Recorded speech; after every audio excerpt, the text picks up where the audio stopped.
दो प्रेमी शांति और किरण कृष्णापुर गांव में रहते हैं। एक दिन की बात है। किरण, हमारी शादी होना मुश्किल है। हमारे माता पिता को हमारे बारे में पता चल गया है। मेरे मम्मी पापा मुझ पर चिल्ला रहे हैं कि मुझे एक बेवकूफ चोर से प्यार हो ही कैसे गया। अरे तुम अपने पापा को समझाओ कि चोरी करना कितना मुश्किल काम है। हमें अपने आसपास इस बात की तसल्ली करनी होती है कि कोई हमें देख तो नहीं रहा। किसी की जेब से पैसे या उनके गले से चेन बिना उनको भनक लगे निकालनी होती है। और फिर अगर उन्हें पता चल जाए तो इससे पहले कि वे चोर चोर चिल्लाना शुरू करें, हम वहां से भाग सके, हमें इतनी तेजी होनी चाहिए। और बदकिस्मती से यदि हम पकड़े जाते हैं तो चप्पल या लाठी से जो हाल बेहाल होता है। अरे अपने पिता को बताओ कि चोर कौन होता है, ताकि वो दूसरों को गर्व से बताए कि उनका दामाद एक चोर है। मूर्खता की बातें मत करो। तुमको इस चोरी के काम को छोड़ना होगा, इसलिए एक अच्छी नौकरी की तलाश करो। उसके बाद ही मैं तुमसे शादी करूंगी। नहीं तो मैं या तो हमारे दूध वाले के साथ भाग जाऊंगी या डाकिये के साथ। समझ में आ गई तुम्हें बात? शांति इस तरह चिल्लाकर वहां से चली जाती है।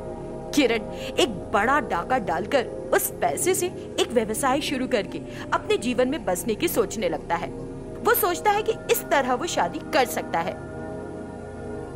फिर शांति एक हफ्ते के बाद उससे मिलने आती है और उससे सीधे सीधे पूछती है, किरण, क्या तुमने कुछ सोचा?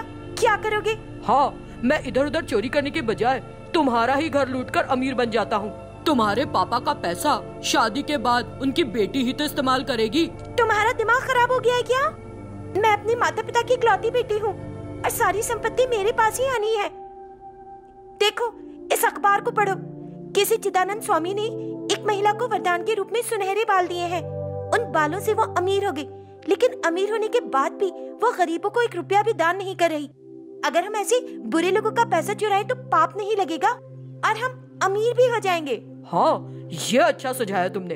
अगर मैं उसके बाल चुरा लूं तो हम शादी कर सकते हैं। बाल तो फिर उगाएंगे उसके, लेकिन सोने के बालों से हम करोड़पति बन जाएंगे, है ना? चलो यही करते हैं। शांति मान जाती है। एक रात जब वो सोने के बालों वाली महिला सो रही होती है, किरण उसके घर में घुस जाता है। वो सावधानी से उसके सुनहरे बाल काट लेता है और वहां से भाग जाता है। शांति को दिखाने के लिए किरण उन कटे बालों को गिफ्ट पैक करता है। अगले दिन किरण उसे शांति के पास लेकर गया। मैं तुम्हारे लिए एक तोहफा लाया हूँ। इस तोहफे को देखते ही तुम कहोगी, चलो शादी करते हैं। खोलो इसे। ओह, मैं समझ गई, तुमने सोने के बाल चुरा लिए। Very good. वो बड़ी खुशी से डब्बा खोलती है, लेकिन वो तो काले बाल निकलते हैं। ये बाल लेकर आया तुम मेरे लिए? तुम मुझसे क्या कराना चाहते हो इनसे? विग बनाकर पहनूं क्या? वो किरण पर गुस्से से बाल फेंक देती है। तुम कोई काम ठीक से नहीं कर सकते। शांति चली जाती है। किरण काले बाल देखकर हैरान हो जाता है। सच है या सपना? जब मैं सुनहरे बाल काट कर लाया तो ये ऐसे कैसे बन गए? हाँ, ये क्या हो गया यार? शांति तो गुस्सा हो गई।